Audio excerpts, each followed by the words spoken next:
Okay, statement of disclosure.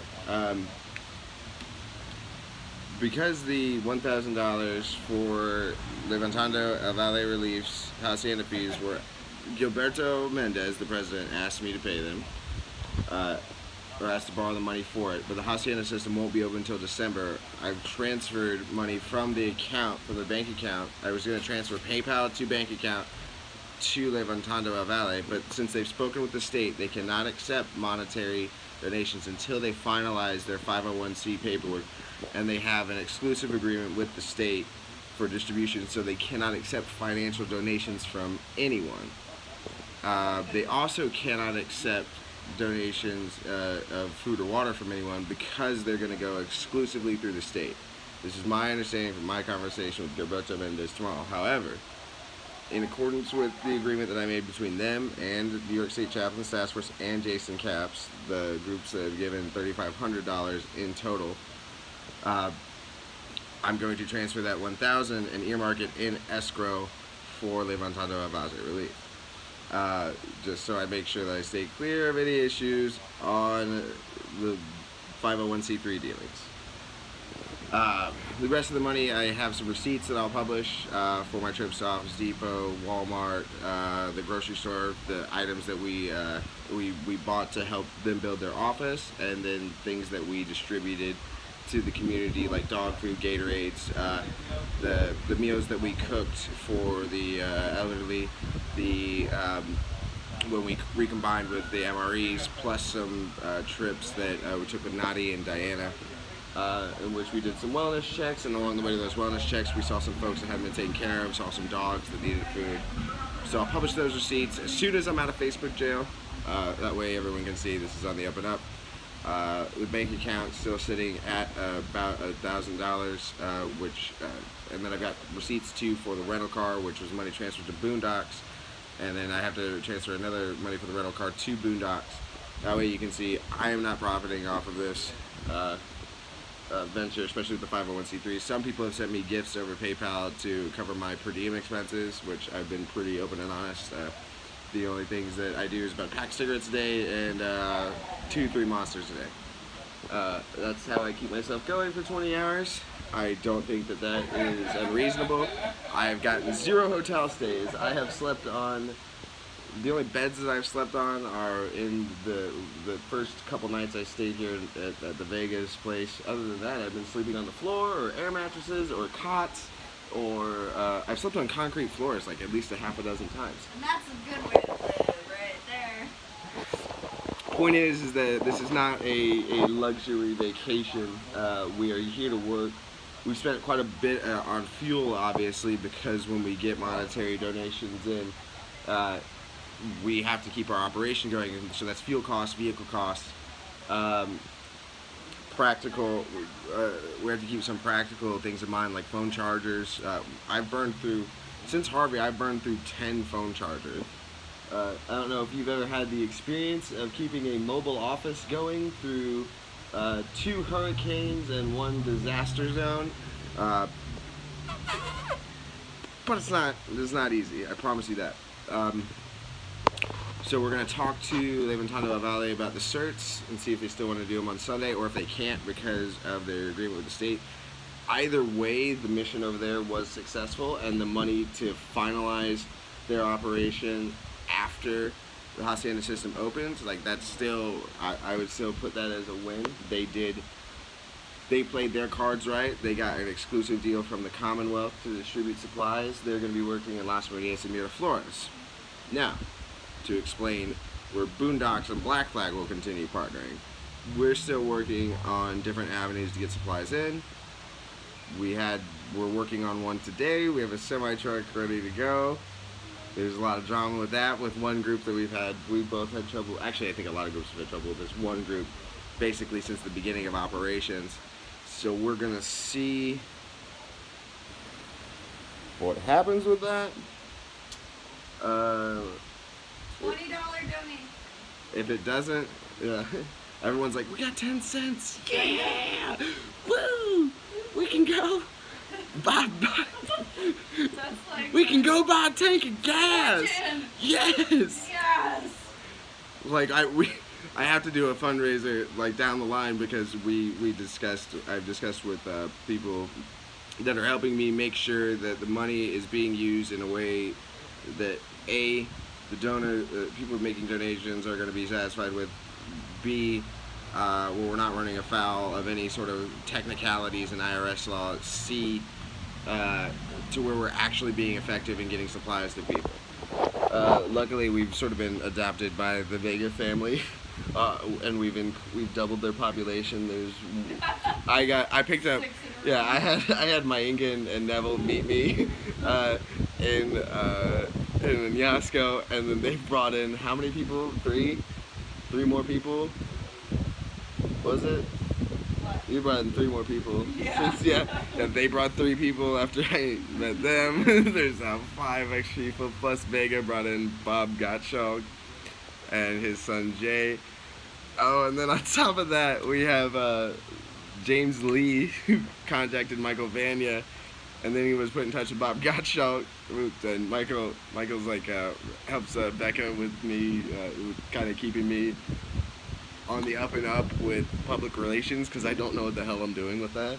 I say lots of 4-letter words, and I very much am into tasking.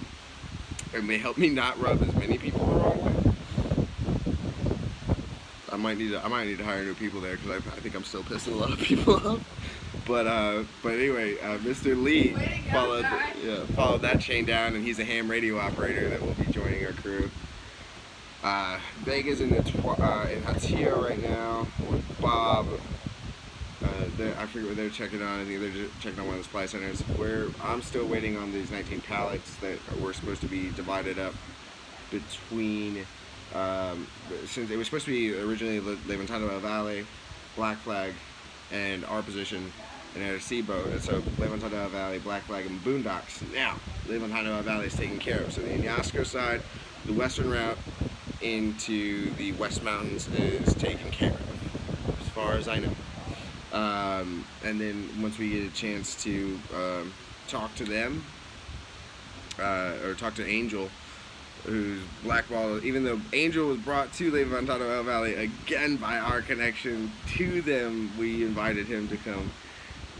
Wilfredo, or Freddie as well, so Familia Dons on Facebook, again as well matriculated through our network of people into that position. They contributed tremendously financially, experience. They worked their asses off there while I had to sit here doing the phones and talking to about 1 million other people. But I'm not sure why they got a little bit edgy, other than the fact that the guys across the street, the Ranger group that I had a problem with, may or may not be under the watchful eye of some other people, which I don't know. Really dumb to associate me with them, since I obviously already had an issue with them and asked for an inquiry to begin with. But you know, I digress. At any rate, mission successful over there, and they have their own mission now, their own leadership, their own means of acquiring aid for distribution. So our focus will be out of K-Rodillas assisting Black Flags in their missions to Utuado, what they've got going on in the clinic there, getting more into the neighborhood. We're just in the Vega houses, and we're going to take pallets of water and just drop them into the garage and start loading up vehicles every day. We've got the solar panels set up over there for Yancel, which I won the bet. I don't have to kiss Maingan's ass because she was 1 day late, but I have to give her a lot of credit because she worked her networks and did actually get the things in hand. We made the impossible possible. Yep, they did. They did. Terrence, Unity Warriors, Kesh Foundation. This is exactly kind of like what's happened lately is exactly what we intended to happen, which was taking all of these factions. And I knew this would happen after Harvey and after Irma, is that there would be a lot of factions coming in trying to do their own thing, and I just wanted to explain to them, there's not going to be that much to go around. Like, because there wasn't that much to go around. So the more that you get different groups just saying, oh yeah, that person's fine, we were working with this person, and the more that you guys combine and join operations and efforts, the more that you guys can go talk in a feedback loop, figure out what was the issue. It's just all about communication, all about collaboration, and we have that going on now. We have now 3 distro points and like sort of ad hoc warehousing systems. I think 1, 2, 3, because Kamoy too, we can work with that church in Kamoy as well, right? So 1, 2, 3 ad hoc warehouses, plus if you count in Leyva Tando Valley, that's 4 ad hoc warehouses. And everyone in these groups is willing to go up mountains. We still have the partnership with the mayor of Mocha, and we're supposed to check on his barrio in Naranjo as well. Supposed to do that yesterday, but kind of going back and figuring out what happened in Leyva. I had to confirm what happened in Anasco and make sure that Leyva Tando Valley was good. Then I had to make the decision that I need to hold that hacienda money in escrow. Again, in order to make sure that we do as we say we're going to do. Whether or not people are afraid of the investigations going on with the FBI, I know at the end of the day that I have tasked my money out. And if I've made a commitment to doing something, I've done it. And that's plain and simple. That's, at the end of the day, that's what I'm going to continue to do, is operate with integrity. You know, everybody that's thrown in personal donations, I have a long list of text messages for everyone that's like, this is for Red Bulls and stuff like that, and you're more than welcome. I have not bought a car with any of this money. I have not, I didn't get a new wardrobe or anything like that. It's been all things application specific to the operation. We got like the 140 for the Claro phone. That was actually through Cajun Relief's people. Reason I haven't published as much to Cajun Relief is they had to step back and concentrate on their operations already in Texas and Florida. So I interfaced more with Boondocks and then helping, like, as a liaison for Leyva Tando Valley. And so people are trying to be like, what exactly? Like, they're so confused about which groups I'm helping out. And there's a reason for that. It's because I go every day and I figure out the groups that are capable of getting things done in critical areas. So we also have a partnership with Green Water Medical Assisting, and I'm going to see if I can divert some of my financing to their needs and their operations, and see what I need to keep up my end with Boondocks. But hopefully this video explains a little bit, makes a little bit clear something that I'll have to draw, spend 4 days drawing infographics for, and you'll understand that we have bounced around so much because the lines of communication were broken, and literally you have to go through and drive from place to place and physically interface to see about collaborations between groups. Yeah, so. Long story, a lot of work. I gotta go figure out what's going on with these shipping containers, and I'll call you back.